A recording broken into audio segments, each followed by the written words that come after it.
네, 반갑습니다. 네, 리더십 챌린지 3주차 강의를 이어가도록 하겠습니다.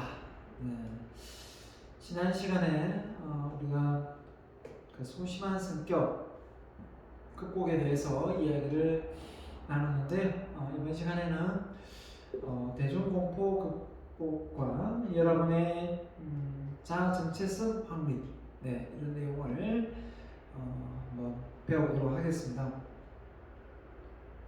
리더가 자기의 어떤 그 자질을 잘 발휘하기 위해서는 결국은 이 리더의 마인드가 결국은 좀 중요합니다. 근데 자기를 너무 겸손하게 지나친 겸손으로 낮추어 보거나 그리고 너무 두려움에 떨고 있다면 결국은 대중 앞에서 자신을 드러내고 자신의 기량을 발휘하기는 정말 어려울 것입니다. 그런 점에서 오늘 여러분에게 소개하는 이 내용은 많은 그 조직 생활 속에서 일어나는 일들 속에서 많은 사람들이 호소하는 내용들입니다.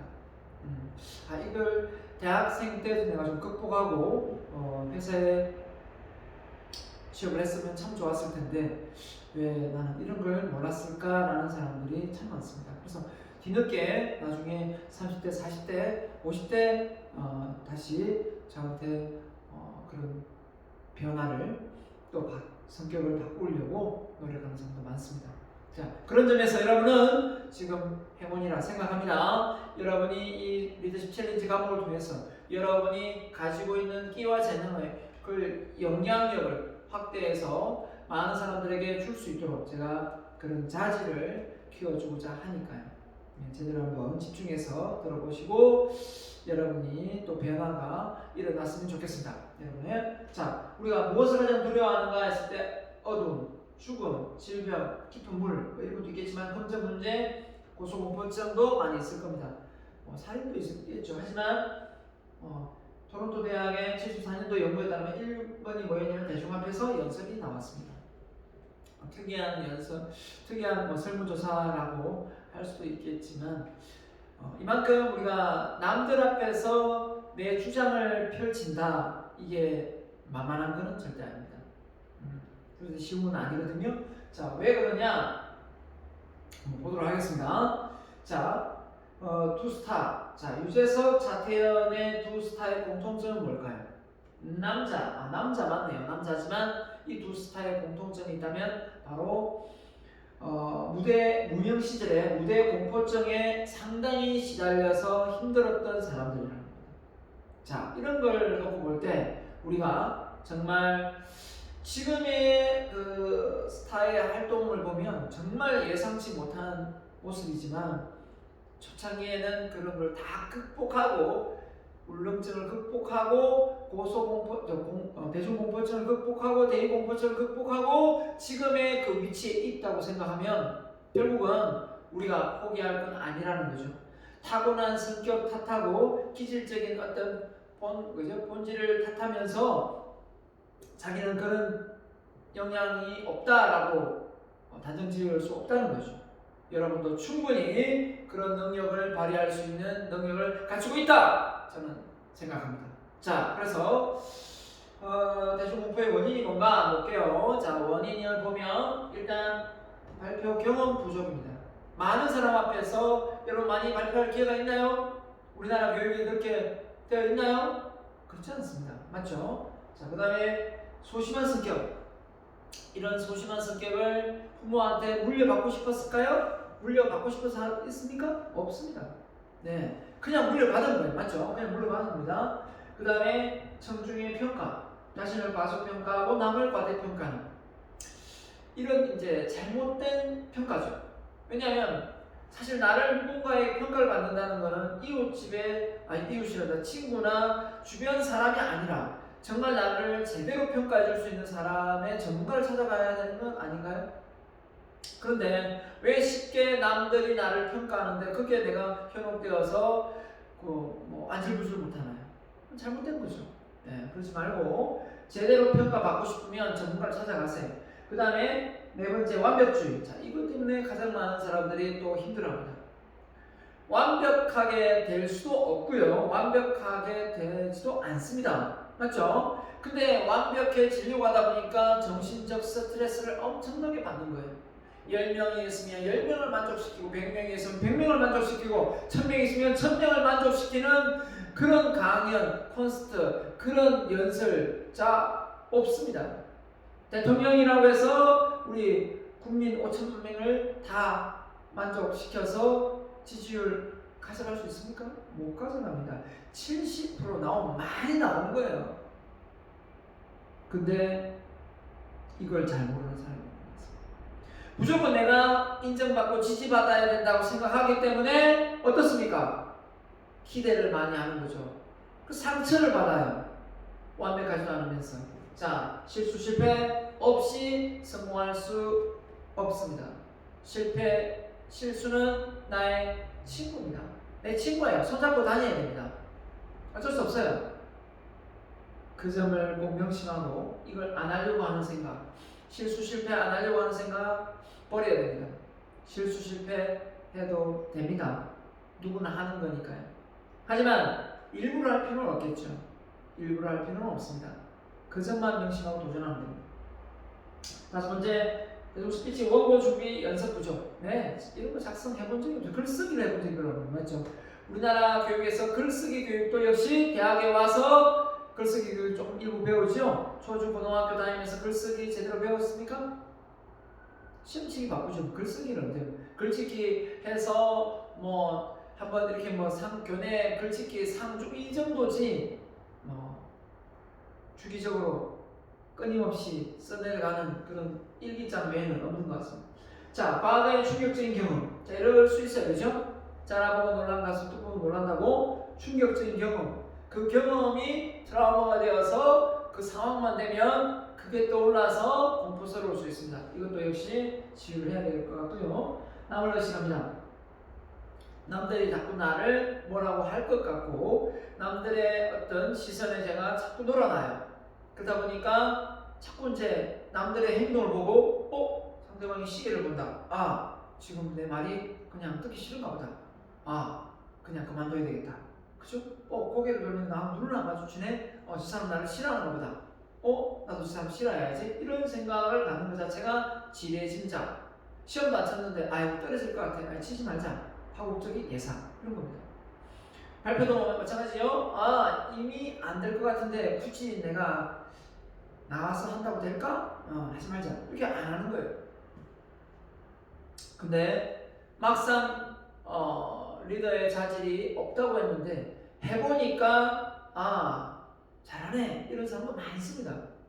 그죠? 자리가 사람을 만든다는 거 들어보셨죠? 자리가 사람을 만든다. 그 자리에 가다 보니 그 위치에 내가 행동을 하게 되더라는 거예요. 그래서 심지어 저는 그 여러 경험을 했어요. 중학교 때인가요? 정말 아이들을 괴롭히고 말썽을 짓는 그런 친구가 있었어요. 근데 선생님이 너 반장해라 해가지고 반장을 시켜줬어요. 그랬더니 그 아이가 완전히 달라진 거예요. 아이도 괴롭히지 않고 또 공부도 열심히 하고 그걸 보고 상당히 놀랐었어요. 저럴 수도 있구나. 결국은 그 아이가 그렇게 말썽을 피우고 아이들을 괴롭혔던 게 관심 가져달라는 말이었나? 라는 생각이 들 정도였어요. 정말입니다. 그걸 우리가 파악 못하고 애를 더 나무라고 혼내면 더 삐딱선을 탑니다. 맞죠? 자, 아무튼 대중공포의 해결책이 뭘까? 자, 그래서 스피치의 경험을 어떻게 해야 되느냐? 해결해야 되겠죠. 경험을 해결하기 위해서는 어디 가서 자기소개하세요. 그럼 바로 탁 튀어나와야 됩니다. 자기소개 뭐 하지? 뭘 말해야 되나? 막 이렇게 하면서 막 우왕좌왕 할 거 없습니다. 자기소개, 무슨 양반? 이름 하는 거. 맞죠? 이름, 사는 곳, 직업, 그죠? 모임에 와서 모임 왜 왔는지, 모임의 동기, 이런 거 이야기하지 않겠습니까? 또 뭐 이야기합니까? 관심 분야, 꿈, 이런 거 이야기하겠죠. 모임의 성향에 따라 물론 자기소개가 좀 다르겠지만 결국은 큰 차이는 없습니다. 내 주장, 내 의견 주장하기, 그죠? 내 의견 주장하기. 그러니까 내가 이런 생각을 가지고 있는데 이걸 나는 그냥 말을 딱 내뱉었을 때 남들이 나를 어떻게 생각할까? 이 의견에 반대도 많을 것 같은데 이런 생각보다 반대도 있겠지만 또 지지하는 사람도 있을 거야. 하기 때문에 내 의견을 그냥 말해보자. 이게 정말 중요한 것 같고요. 또 토론. 인풋이 있어요. 아웃풋이 있어요. 들어오는 게 없는데 아웃풋이 있어요. 여러분 제가 이렇게 강의를 하면 이거 여러분이 오늘 제가 1시간 남짓 할 건데 강의를 1시간 남짓 1시간 남짓 준비해와서 강의 여러분을 할 것 같죠? 여기 있는 자료는 10년, 20년 넘은 것도 있어요. 정말입니다. 그만큼 또 바꾸고 또 교정하고 또 새롭게 하고 이렇게 해서 계속해서 업그레이드 시켜 나가고 있어요. 그렇기 때문에 인풋 대비 아웃풋이라고 생각합니다. 말을 잘하고 싶으세요? 내 입에서 고급 스피치, 고급 어휘력이 나오고 싶으세요? 독서를 하세요. 책은 거짓말을 하지 않습니다. 책을 많이 읽어보면 그 속에서 좋은 지혜를 많이 배우게 되거든요. 사례도. 독서 토론 정말 좋습니다. 책 읽고 가서 서로 그 책에 관련된 내용으로 같이 모여서 토론하는 거예요. 이것처럼 어휘력이 향상되는 것 같습니다. 그 뭡니까? 유대인들은 그 탈무드 책을 가지고 서로 자기 의견을 개진하지 않습니까? 그러면서 인격적으로 가치관이 성숙하거든요. 부럽습니다. 나도 그런 책을 한번 성경책 다음으로 많이 익혀질 수 있는 성경책보다 더 많이 가면 좋겠고요. 아무튼 그런 책이 하나 만들어졌으면 좋겠어요. 네. 그 다음에 각종 모임 참여입니다. 그런 자리를 안 가면 할 말이 없죠. 할 기회도 없는데. 그런데 그런 모임에 나가면 어떻게든 사람들 모여있으니까 한마디씩 돌아가면서 할 거 아니에요. 또 말을 하게 된다는 거죠. 바로 그겁니다. 자, 그 다음에 두 번째는 소심한 성격 극복입니다. 소심한 성격 극복하기 어떻게 되느냐? 바로 미인 대칭. 미인 대칭이 뭡니까? 미소 짓고 인사하고 대화하고 칭찬을 합니다. 누굴 만났을 때 미소, 인사, 안녕하세요. 그죠? 제가 여러분 딱 시작할 때 항상 인사하잖아요.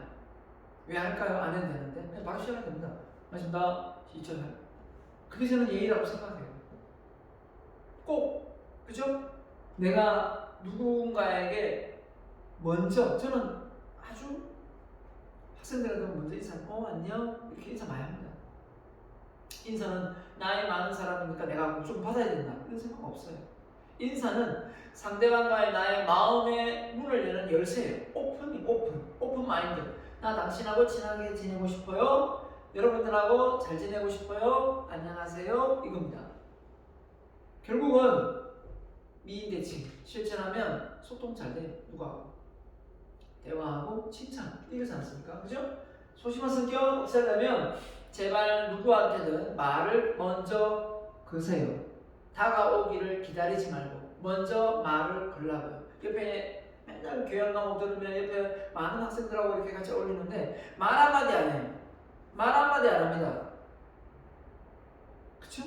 그러면 서로 못 사귀는 거예요. 그냥 멀뚱멀뚱 그죠? 학교만 다니는 거예요. 오늘 하루 보더라도 언제 다시 만날지는 모르는 거예요. 사람은.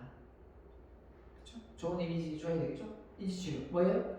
부정적인 생각을 긍정적으로 만드는 거예요. 비합리적인 사고를 합리적으로 만드는 게 인지치료예요. 한마디로 인지는 생각이잖아요. 부정적인 생각이 떠오를 때마다 그걸 긍정적으로 만드는 게 인지치료입니다. 그래서 여러분 머릿속에 내가 뭐 울산대 나와가지고 뭐 할 수 있겠어? 이 생각을 하면 평생 울산대에서 못 벗어나요.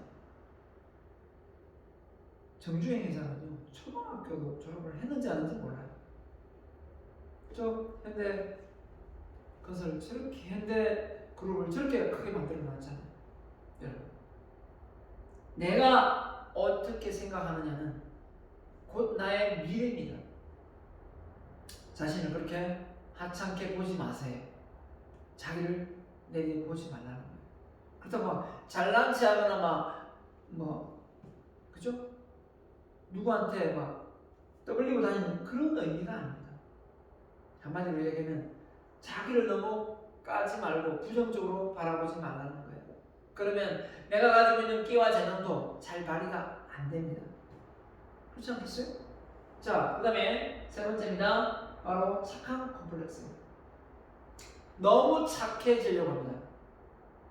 누구를 만나면 내가 어떻게 그 사람한테 착하게 보일까? 악하게 보이지 않을까? 피해주지 않을까? 피해의식이 좀 있기도 하고. 착한 콤플렉스. 내가 좋은 사람, 누구한테든 만나면 좋은 사람을 보여줘야겠다. 좋은 사람을 보여주려고 하니까 계속해서 누구한테 이끌려가고 그냥 맞장구 쳐주고 자기 의견을 못 내세우고 거절 못하고 이렇게 되는 거예요. 왜 거절하면 안 만나줄 것 같기도 하고 또 거절하면 나를 욕할 것 같기도 하고 욕할 수도 있죠. 의견이 안 맞았는데 다른데 생각이 맞잖아. 자, 그래서 착한 콤플렉스 어떻게든 극복해야 됩니다. 그 다음에 기업가 정신을 그대로 리스크를 안고 맞죠? 실패와 좌절, 고통 이런 스트레스가 없는 세상을 살아가려고 하는 마인드가 아니라 스스로 도전을 해서 스트레스를 만들고 문제를 일으키고 막 이래요. 실수도 하고 이 기업가 정신이 성취 욕구가 강하거든요. 하지만 어떻습니까? 외부 탓을 하잖아요. 내 누구 때문에 이렇게 됐다. 내 엄마 아버지 때문에 이렇게 됐다. 네 친구 때문에 됐다. 뭐 언니 누나 때문에 이렇게 됐다. 동생 때문에 이렇게 됐다. 이런 핑계 되지 않습니다. 스스로의 인생 스스로 책임지고 살아가는 거죠. 그 핑계가 소심. 뭐 정치 탓하고 그러지 마세요. 정치도 그죠? 그렇게 비판이 많고 불만이 많으면 그 본인이 해보세요. 그 제일 좋습니다. 자, 그 다음 세 번째입니다. 청중의 평가. 청중의 평가. 자, 청중에 대한 평가. 어떻게? 연사의 내용에 관심이 많지. 청중은 뭡니까? 평가할 수도 있겠죠. 뭐 발음이 정확하네 아니네. 여러분이 나를 평가할 수도 있겠죠. 하지만 여러분이 나를 평가한다고 해서 내가 여러분한테 그죠? 쫄면서 그렇게 살 필요는 없어요. 여러분도 마찬가지일 거예요. 여러분도 이 내 위치에 되면 여러분도 최선을 다하지만 또 여러분을 욕할 사람 또 있거든요. 어쩔 수 없어요. 이거는. 완벽하지 않는 이상. 어느 누가 여기 와서 강의를 하든 마찬가지지 않습니까? 그래서 연사의 내용에 관심이 많습니다. 연사의 어떤 표정이나 뭐 이런 뭐 기타 등등 이 말투나 뭐 사투리 여기 이런 내용보다 결국은 그 사람이 무엇을 말하고자 하느냐 여기에 관심이 많죠. 청중. 여러분 그렇게 생각하죠? 자, 그 다음에 관심 없음. 예, 청중별 관심 없습니다. 정부의 평가 받으세요. 자, 아까 얘기했습니다. 그 다음에 완벽주의 사고 벗어나는 어떻게 되죠? 바로 완벽주의 사고는 완벽한 사람은 없다 인정해야 되고요. 그 다음에 실패를 많이 한 사람이 뭐한다? 성공합니다. 많이 도전했다는 거거든요. 그게 깨지는 순간 실패를 안 하겠죠. 근데 중요한 건 실패하지 않고 성공한 사람이 없다는 사실이에요. 여러분이 많이 알고 있는 그런 유명한 사람들은 전부 실패의 인생을 디딤돌로 벽돌로 쌓으면서 기초적인 딛고 일어선 사람이에요. 자, 실패와 기회 반드시 있습니다. 실패 속에 기회가 있다. 실패를 존경해라. 이렇게. 자, 그 다음에요. 원고 준비. 자, 그 스피치잖아요. 말을 좀 잘하고 싶으면 말할 준비를 해야 되는데 그게 안 되잖아요. 주제 선정, 자료 수집, 자료 정리, 원고 작성. 결국은 뭐예요? 그 다음 경험이죠. 맞죠? 결국은 이 과정이 필요하다는 거예요. 주제. 어떤 주제에 여러분이 관심이 많습니까? 그 주제에 대한 자료 수집, 자료 정리. 이게 나중에 여러분이 뭐 리포트를 내서 보고서를 써서 발표하려면 다 이런 과정을 겪지 않습니까? 이 과정을 생략하고 어떤 친구가 나 발표만 할게. 너희들 다 자료 정리해가지고 나한테 보내. 나 발표만 할게. 발표 잘할 수 있을까요? 자기가 안 했는데 힘들어요.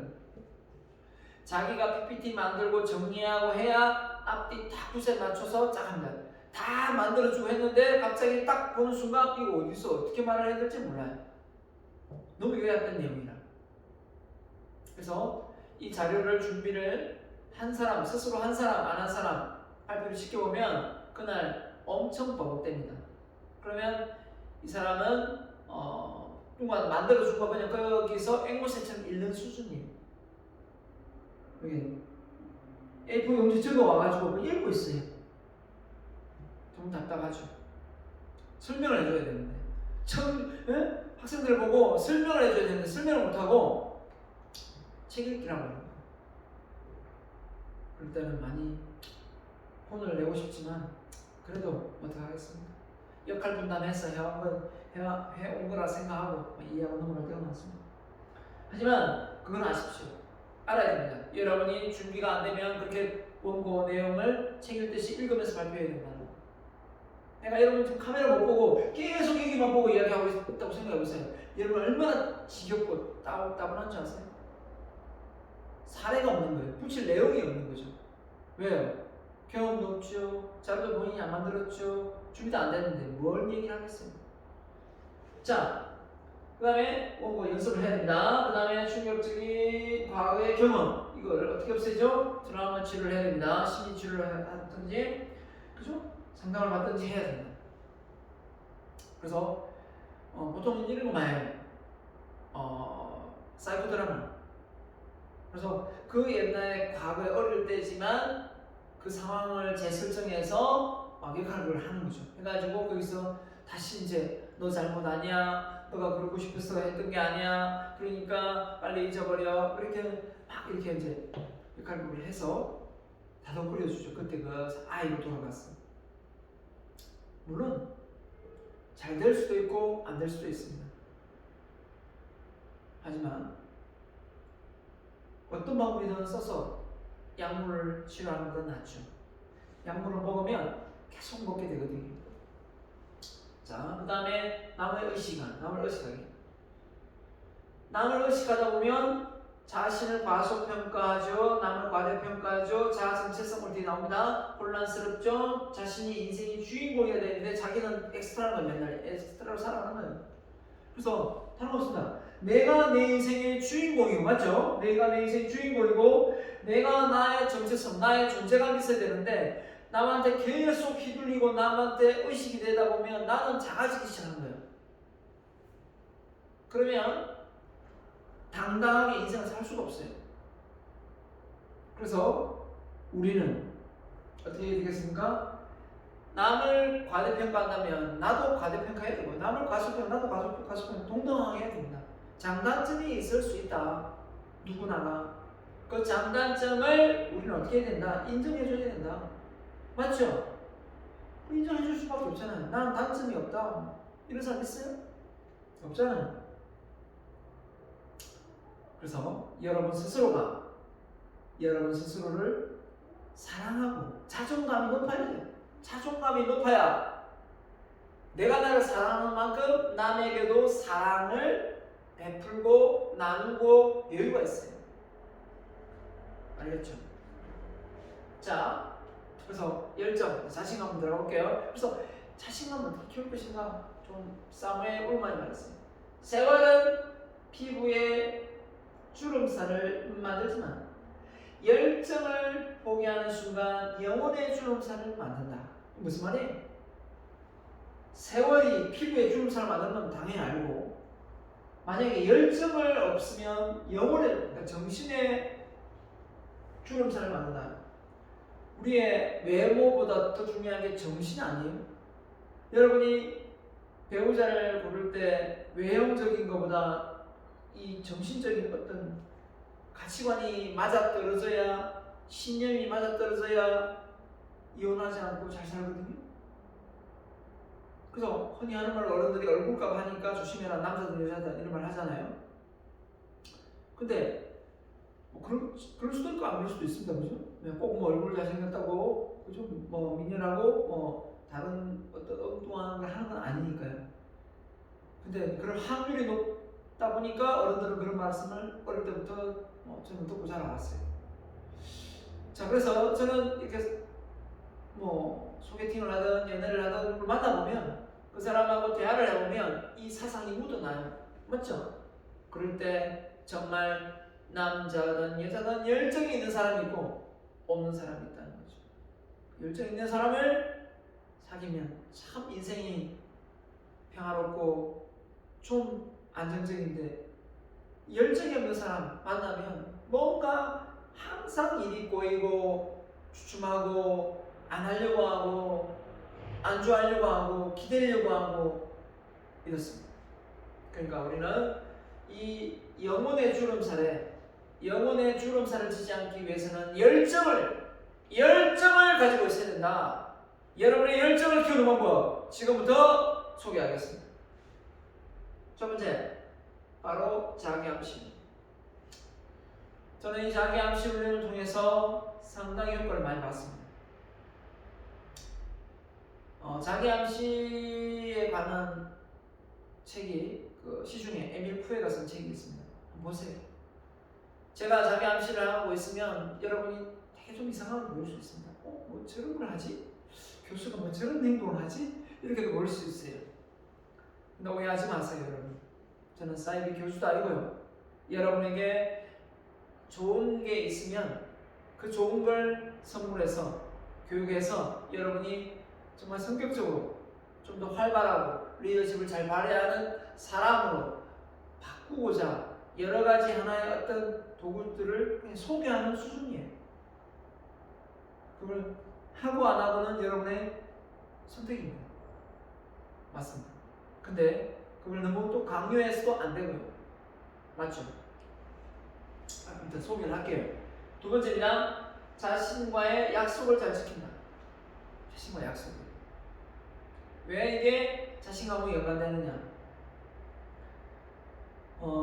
타인과의 약속은 잘 지키는데 자신과의 약속이 안 지키는지 알아요. 스스로 집에서 뭐 청소해야지, 아침에 일찍 일어나야지, 그런 거 있잖아요. 사소하지만 책을 좀 읽어야지, 안 돼요. 이런 것들이 안 되잖아요. 안 지켜주잖아요. 자존감 떨어져요. 많이 떨어집니다. 이 자존감 떨어지면 나중에 자신감 떨어져요. 그래서 자신감은 어떻게 보면 타인과의 약속에 의해서 많이 길러줄 수도 있지만 이 자존감은 자신과의 약속에서 많이 길러지는 거예요. 어머니 좀 구분한다면 자신을 있는 그대로 능력과 재능이 있다는 걸 존중하고 신뢰하고 있는 게 자존감이거든요. 근데 이게 형성되어 있지 않으면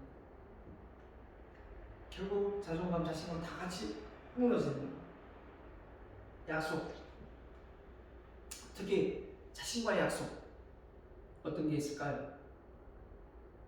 뭔가를 미루지 말고, 강의 같은 걸 들을 때요, 여러분 딱 보면 뭐들 며칠 날 몇 시까지 하면 11시, 12시 그때 바빠가지고 막 교수님 죄송합니다. 제가 지금 몇 분까지 해야 되는데 하다 보니까 컴퓨터가 안 돼가지고 아이고 그 다음날 이렇게 해요.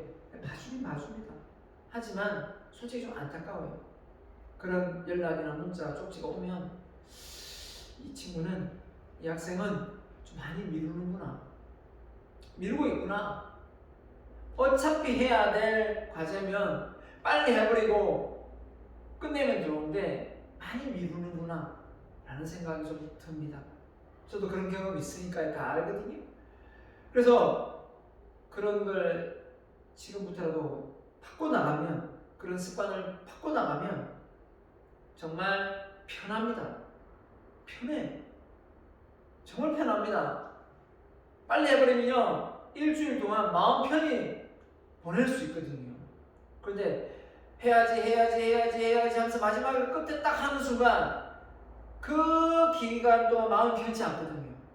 그럼 또 마지막에 또 해야 되잖아요. 그러니까요. 이왕 해야 될 과제고 또 해야 된다면 빨리 우선순위로 해서 처리해버리는 게 훨씬 더 낫지 않겠는가. 그 사소한 습관들이 자존감을 키운다. 이것만 명심하고 주시면 되겠습니다.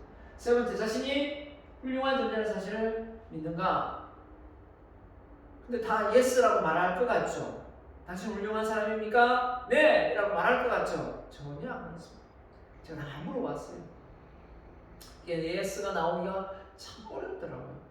왜 그럴까 생각해봤지만 가장 많은 부분이 내가 누구하고의 어떤 비교 대상을 두고 있는가 여기에도 많이 판단을 해요. 그렇죠?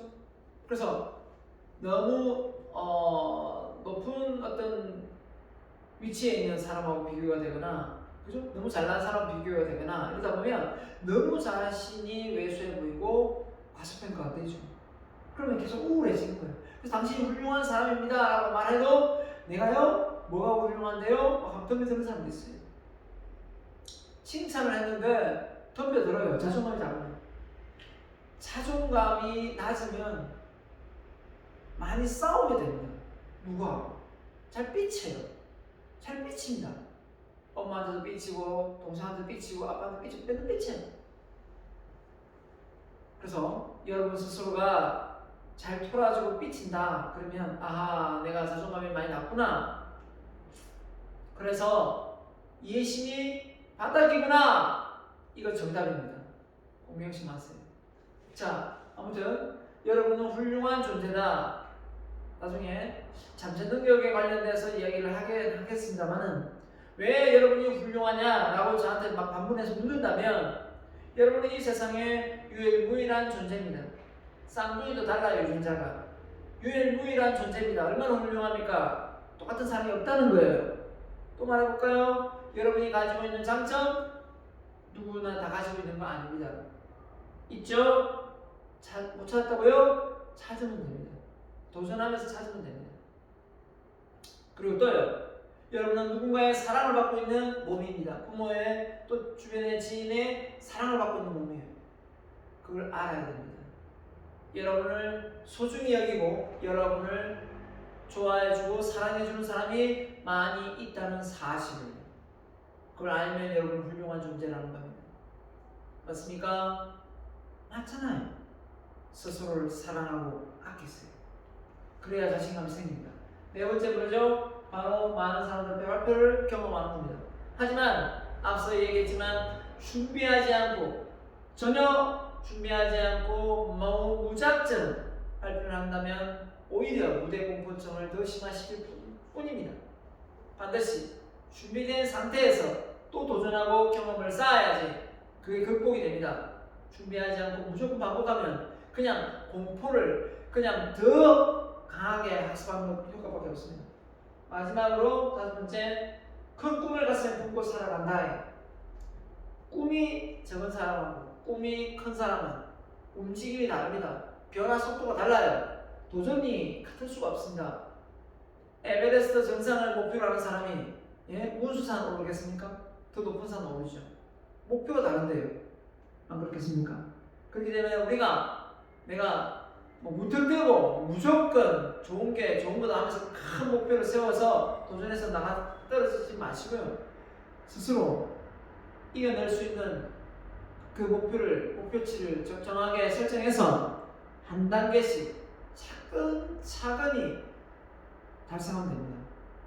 그러면 뜻하지 않게 더 큰 성과로 이어질 때가 많습니다. 그렇기 때문에 여러분 절대 한 번에 큰 꿈을 세우고 그죠? 해서 스스로에게 너무 위축되지 않기를 바랍니다. 꿈을 갖고 있어야 명확하게 가지고 있어야 됩니다. 자, 그래서 지금 여러분의 사고방식과 행동은 과거와 다른 것이 있습니까? 이랬는데 과거와 똑같이 생각하고 행동하면서 미래의 자신이 달라지기를 원하는 사람이 있다면 아인슈타인이 말했습니다. 뭐라 했죠? 정신병자라고 했습니다. 말이 너무 강력하더라고요. 그래서 제가 이거 좀 바꿨어요.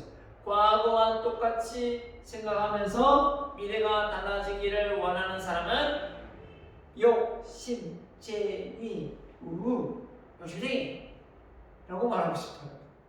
여러분은 욕심쟁이가 되지 않도록 해야 됩니다. 욕심쟁이가 되면 안 돼요. 욕심쟁이. 여러분 지금 현재의 모습, 과거의 결과물. 미래의 내 모습은요? 지금 현재의 내 생각과 행동이에요. 그러니까 우리는 살아온 과거보다 살아갈 미래가 걱정되지 않습니까? 그러면 지금 현재 내가 어떤 생각, 어떤 행동을 많이 할 건가, 그걸 결정을 하루 스케줄에 해야 됩니다. 그 결단을 못 내리고 오는 5년 후에 10년 후에 잘 되어 있을 거야, 나는 훌륭한 사람이 되어 있을 거야 라고 말하고 있다면 그건 여러분의 착각입니다. 웃기지 마세요. 안 됩니다. 그래가지고 그냥 내가 어떤 생각을 실행에 옮겼는가, 이걸 반드시 점검을 해야 됩니다. 자, 게으름 극복 때 상세히 또 이야기하겠습니다.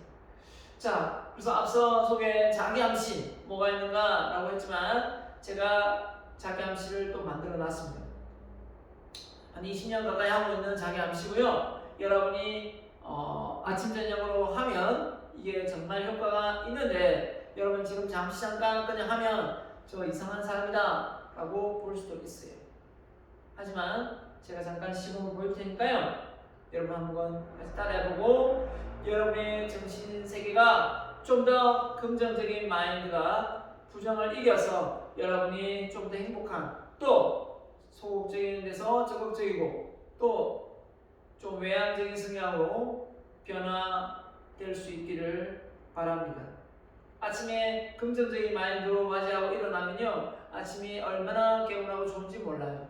부정적인 생각으로 아침에 맞이하고 일어나면요, 그냥 왠지 기분이 나빠요. 기분이 그냥 안 좋아요. 왠지 짜증이 나요. 짜증 날 것도 없는데, 솔직하게. 근데 제가 해보니까 이 효과 만점이에요. 저는 언제 하느냐고요? 머리 샴푸할 때. 머리 샴푸할 때 난 참 대단해, 난 훌륭해, 난 멋져, 이렇게 해요. 자, 일단 그건 각자가 알아서 알고 오시고요. 제가 한번 시범 보일 테니까 한번 따라해 볼게요. 자, 일단 나는 다 외우고 있으니까 한번 볼게요. 자, 갑니다. 우리는 또 큰 소리 안 할게요. 너무 크게 하면 또 되게 놀랄 거니까 우리 더 크게 해야 됩니다. Self in some rhythm 하고 있어요. 우리가 세상을 바꾼다. 난 참 대단해. 난 훌륭해. 난 멋져. 난 최고야. 난 끝내줘요. 자, 이걸 한 15년 하다가 좀 더 내용을 좀 더 늘렸어요.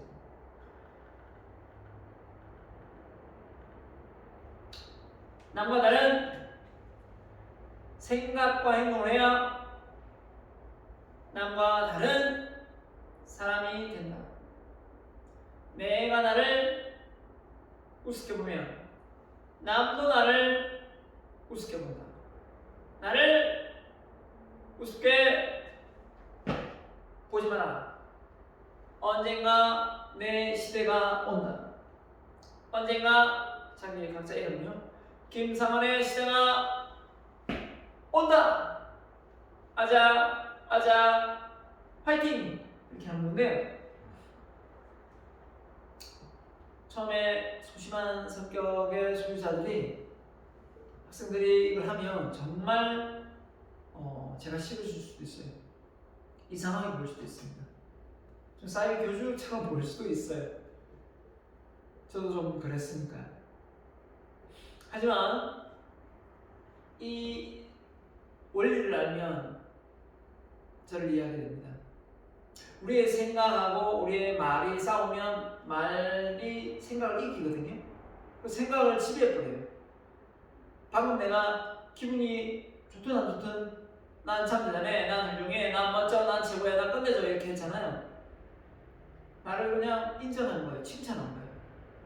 내는 거부를 할지 모르지만 이 말은 내 각인입니다. 그게 우리 말이에요. 그래서 저는 내가 말한 대로 소원이 이루어진 게 참 많아요. 그래서 지금도 소원을 외치고 있습니다. 난 세계 최고의 대중연설가 될 것이다. 나는 100억을 벌어서 10을 기부하고 10,500평 빌딩을 세워서 10,500평 빌딩을 세울 것이고 100권의 책을 써서 10권의 베스트셀러 작가가 될 것이다. 나는 역사적인 인물이 될 것이다. 이렇게 해요. 정말 말한 대로 된 게 참 많거든요. 제가 이 소개를 하고 싶지만 또 자칫 잘못하면 되게 잘난 척하는 사람으로 비춰줄 수 있기 때문에 일단 생략할게요. 내가 엄청나게 뭔가가 안 된다고 생각될 때 그 말을 한번 해보세요. 그러면 정말 그 원하는 대로 점점 되어가고 있는 현실, 그 현상이 벌어지는 걸 보고 나는 정말 신기했어요. 와, 이게 가능하구나. 이게 가능한 그 꿈꾸는 다락방 이지성 씨가 책도 한번 읽어보시고요. 시크릿이라는 책도 한번 읽어보세요. 양자역학 관련된 시크릿, 그죠? 상상하면 그 꿈이 RVD, 리얼 비비드, 그죠? 리얼리제이션이잖아요. 생생하게, 그죠? 비비드 드림 리얼리제이션인가요? 네, 생생하게 꿈꾸며 이루어진다.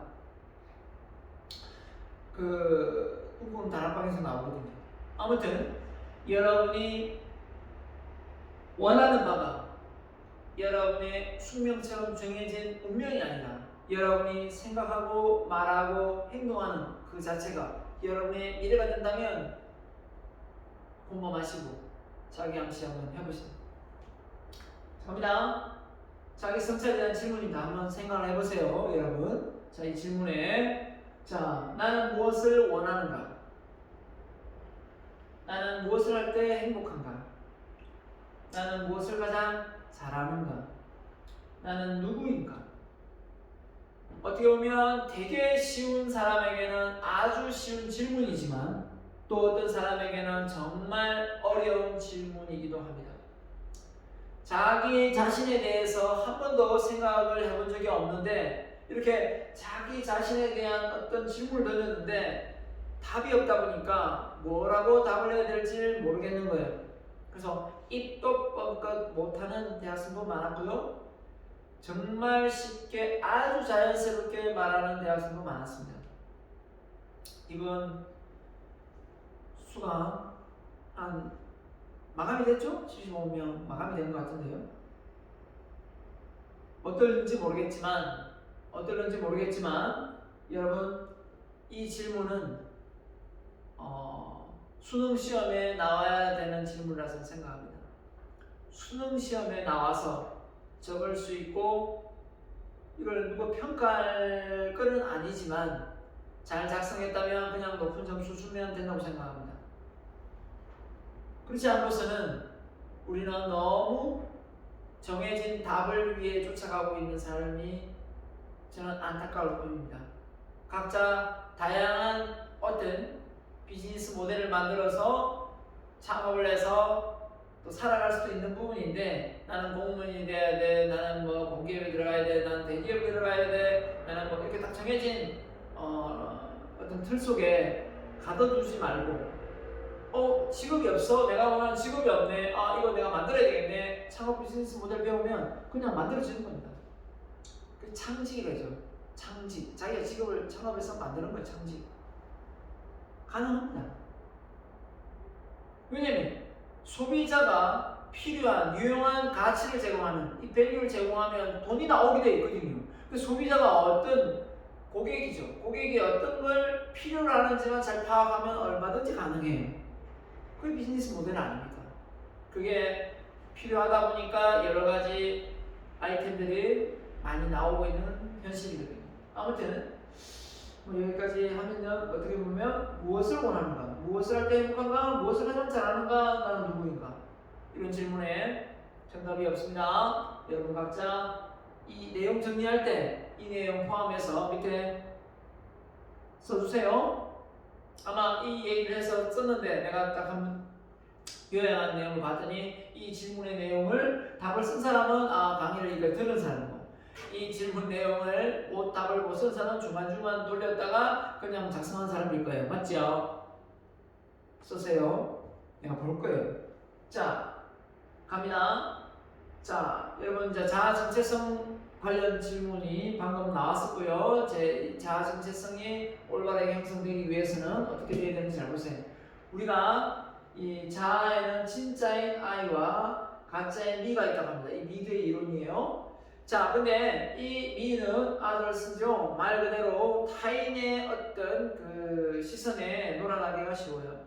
관심을 받기 쉽죠. 그러다 보니까 이 I와 미가 균형을 이루지 못하고 미가 커져요. 그 외부에 더 많은 눈치를 보는 거죠. 그러다 보니까 불안할 수밖에 없어요. 그래서 소극적인 성격이 형성되는 경우가 많습니다. 그 다음에 반대로 된다면 어떻게 될까요? 진짜인 I가 커져서 미가 작아지면 어떻게 될까요? 남 눈치를 너무 안 보는 거죠. 말끝마다 자기 자랑하고 자기를 자꾸 뭡니까? 드러내고 싶어 합니다. 이런 사람들을 놓고 보면 어떻게 되죠? 이런 사람들이 어떻게 됩니까? 결국은 I가 미를 커져서 어떻습니까? 작아지는 거죠. 그러면 잘난 척을 하는 사람이죠. 남을 너무 의식하지 않는 거죠. 결국은 제일 좋은 안전한 정신력은 뭐냐? I가 미가 균형을 이루는 거예요. 맞죠? 균형을 이루면서 인생을 아주 안정감 있게 살아가는 게 정말 중요하다고 생각합니다. 자, 그래서 우리가 자아 정체성을 제가 한번 봤어요. 우리나라의 자아 정체성은 대부분 여기를 많이 추구하게끔 만드는 것 같아요. 교육적으로도 그렇고 안 그런 사람도 있겠지만, 자아 정체성 너는 누구냐라고 묻는다면, 너는 누구냐라고 묻는다면 그 사람이 뭐라고 얘기하냐면 제가 어느 학교고요. 내가 누구를 내가 이길 수 있고요. 내 고향은 어디고요. 내가 어디 출신지고요. 내가 가지고 있는 권한은 뭐고요. 내 위치는 어떻게 되고요. 내 학점은 어떻게 되고요. 나의 자격증은 어떻게 돼요. 자, 이렇게 자기를 지칭하는 그 사람을 볼 때 가장 많이 보는 게 뭐 자산 이런 걸 많이 보죠. 또 위치, 권한 이런 걸 많이 보죠. 권력 이런 걸 보고요. 그래서 뭐 다 높은 직위에 오르려고 애를 쓰잖아요. 그러면 권한과 권력이 더 많으니까, 그죠? 그런 것도 없지 않아 있습니다, 그죠? 이게 틀렸다고 말할 수는 없어요. 잘못됐다고는 하지만 이게 틀렸다고 할 수 없어요. 왜냐하면 사람이 가지고 있는 본성이라는 게 있잖아요, 그죠? 그래서 이런 부분에 대해서 자아 정체성을 형성하고 평생을 살아가서는 안 된다. 이 단계를 거치면 다음 단계가 있다. 이걸 알아야 된다는 거죠.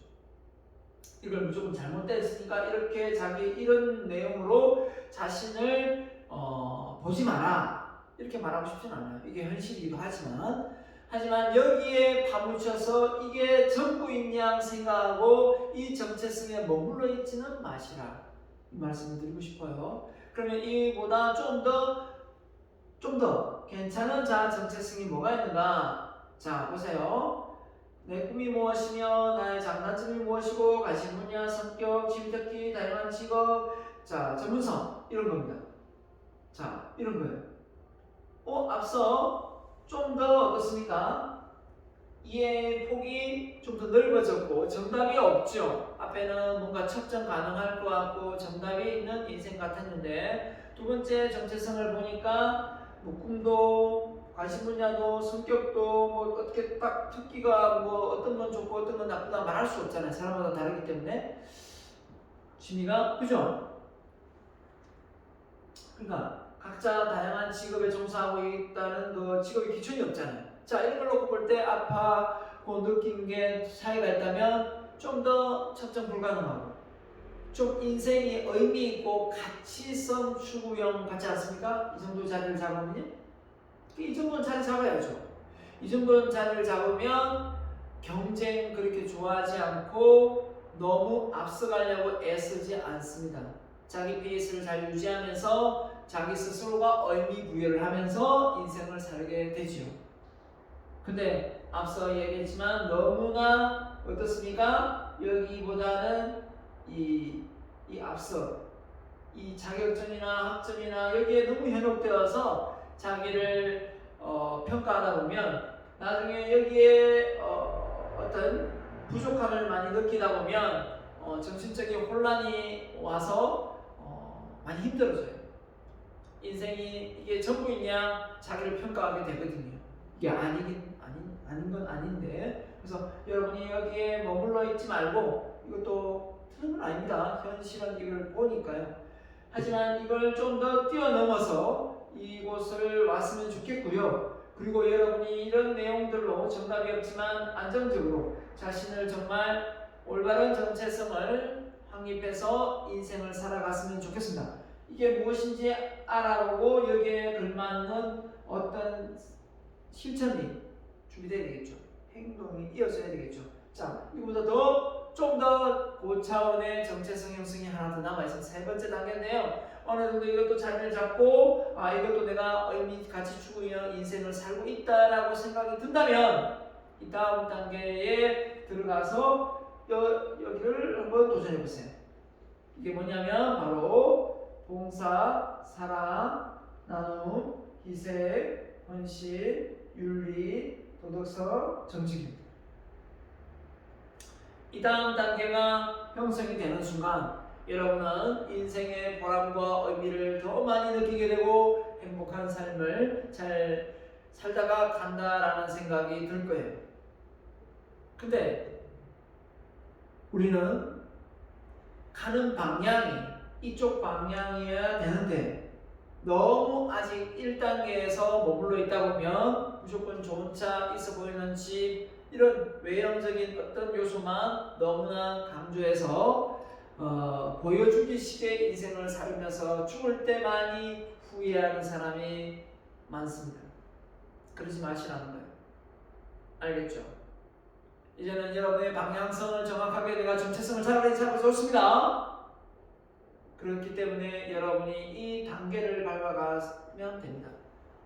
교수님, 저는 1단계 건너뛰고 2단계 건너뛰고 3단계부터 하면 안 될까요?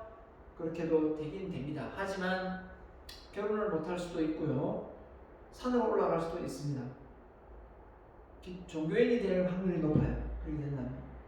왜냐하면 내가 욕심을 내고 뭔가 이익을 내고 이윤을 창출하는 것 자체가 이 3단계에서는 어떻게 보면 안 맞거든요.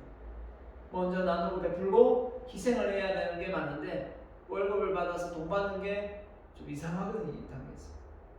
그래서 저는 3단계가 고급 단계이긴 하지만 젊은 사람한테 무조건 이 3단계를 먼저 권하고 싶지는 않습니다. 왜냐하면 그렇게 하다 보면 나중에 정체성에 오히려 혼란이 와서 부모님이 열심히 잘 살아와서 자녀를 많이 잘 키웠는데 부모님은 왜 그렇게 돈밖에 모르고 살아왔나요? 하면서 부모를 욕하고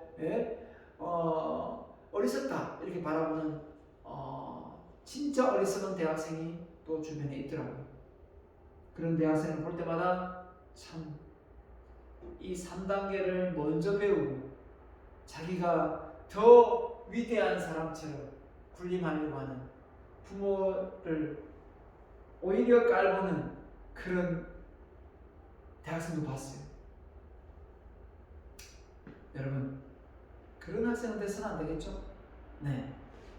자, 갑니다. 자기는 하나도 갖춘 게 없으면서 나누기만 하는 게 무조건 좋은 거다 해서 100만원 벌어서 100만원 나누고 자기는 거지로 살고 200만원 써서 200만원 나누고 자기는 거지로 사는 게 정말 온전한 삶이라고 생각합니까? 그런 무소유를 주장하는 사람밖에는 해당 사항이 없습니다. 인생에 정답은 없지만 그렇다고 무조건 그렇게 매몰차게 계획 없이 살 것까지는 없다고 저는 생각합니다. 모르겠습니다. 저보다 더 큰 그릇으로 그걸 끌어안을 수는 있을지 모르겠지만 그건 좀 무모한 짓이 아닐까. 자기 앞가림도 못하면서 오히려 더 희생의 무게를 둬서 주변 사람들을 더 힘들게 하는 건 아닌가 생각해 볼 여지가 있습니다. 자, 성공이 뭡니까? Success. 성공이 뭔가요? 성공은 쉽죠? 성공은 바로 이겁니다. 아무나 하는 게 아니고요. 남과 다른 생각 행동을 해야 할 수 있습니다. 성공은 아무나 하나. 그죠? 아무나 하는 게 아닙니다. 그래서 성공이란 나이가 들어갈수록 내 주변에 좋은 사람들이 많이 모여드는 것이라고 생각합니다. 결국은 성공은 관계죠, 관계.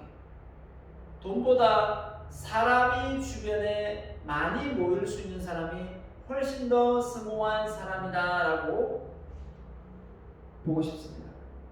그럼 정치를 하면 많은 사람들 주변에 있는데 그 정치를 하시지요라고 하지만 꼭 그렇지는 않습니다. 주변에 사람이 많다고 해서 그 사람의 질이 또 다를 수 있습니다. 그냥 정치를 하다 보면 좀 안타까운 거는 뭔가 꼼꼼물이라고도 나한테 이득이 될까봐, 득이 될까봐 그 사람을 지지하는 사람도 없잖아 많거든요. 순수하게 그 사람을 좋아서 지지하는 게 아니라 뭔가 자기도 기득권에서 이익을 취하려고 지지하는 경우도 많더라고요. 너무 속물은 저는 별로 안 좋아합니다. 그래서 정말 진심으로 마음을 위하고 다할 수 있는 그런 사람. 자, 앞서 얘기했지만 우리의 뇌는 참과 거짓을 잘 구분하지만 구분 못할 때가 간혹 있습니다. 어떨 때 우리 뇌가 참과 거짓을 구분 못하느냐? 첫 번째, 술 먹었을 때. 두 번째, 마약했을 때. 세 번째, 너무 화가 날 때. 네 번째, 너무 기분이 좋을 때. 또 있습니다. 참과 거짓을 구분 못할 때. 같은 말을 반복할 때입니다. 이 다섯 번째, 같은 말을 반복할 때 우리 뇌는 걸러내는 필터링이 없다라고 했습니다. 그렇기 때문에 막 그냥 새겨집니다. 그래서 이 말을 조심해야 되고, 말은 힘이 세 가지가 있습니다. 강인이요, 견인이요, 성취이요. 내가 말한 것이 내 머리에 새겨지고, 내가 말한 대로, 그죠? 내가 말한 대로 뭡니까? 끌려가고, 내가 말한 대로 소원이 이루어지는 거예요. 그래서 소녀시대 노래를 했잖아요. 소원을 말해봐. 여러분 소원을 말해보세요. 자, 갑니다. 하나, 둘, 셋! 네, 3초 안에 여러분의 소원이 안 나왔으면 죄송하지만 여러분 소원은 이루어질 확률이 없습니다. 왜 3초 안에 소원이 나와야 되느냐? 평소에 머릿속에 생각을 많이 하고 있는 사람이면 3초 만에 나옵니다. 근데 전혀 생각하지 않고 있다가 갑자기 하나, 둘, 셋 하는 순간 떠올리기는 절대 쉽지 않거든요. 그래서 이런 말이 있습니다. 하늘에 별똥별이 떨어질 때 소원을 빌면 소원이 이루어진다. 그 별똥별이 떨어질 때 3초에서 5초 떨어지는데 누가 소원을 빌 수 있을까요? 매일 머릿속에 상기시킨 사람, 떠올린 사람은 소원을 빌 수 있습니다. 하지만 별똥별이다. 자, 내 꿈 빌자 하는 순간 떨어집니다. 맞죠? 자, 그래서 인간의 뇌세포는 98%가 말의 지배를 받는다. 말의 지배를 받습니다. 그렇기 때문에 말을 우리는 어떻게 됩니까? 사는 것처럼 말하고 말하는 것처럼 산다. 그렇기 때문에 말을 조심하자. 말 조심하자. 인간의 뇌는 그죠? 사는 또 들어가 있어요. 말을 조심해야 된다. 말을 조심. 그래서 다시 한 번 더 자기 암시를 또 나와 있는데, 자, 웃으면서, 자, 웃으면 웃을 일이 생긴다. 이런 말이 있거든요. 큰 소리로 웃으면서 세 가지 웃음, 만세 웃음, S라인 웃음, 하이파이브 웃음이 있습니다. 자, 개발을 한 건데요. 자, 그냥 한번 따라 해보겠습니다. 자, 웃으면서,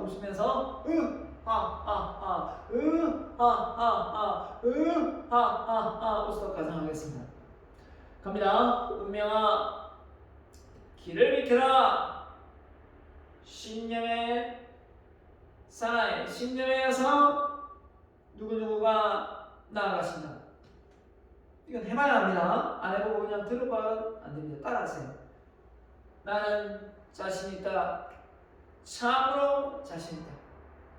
할 수 있다고 생각하면 지금도 할 수 있다. 훌륭하다.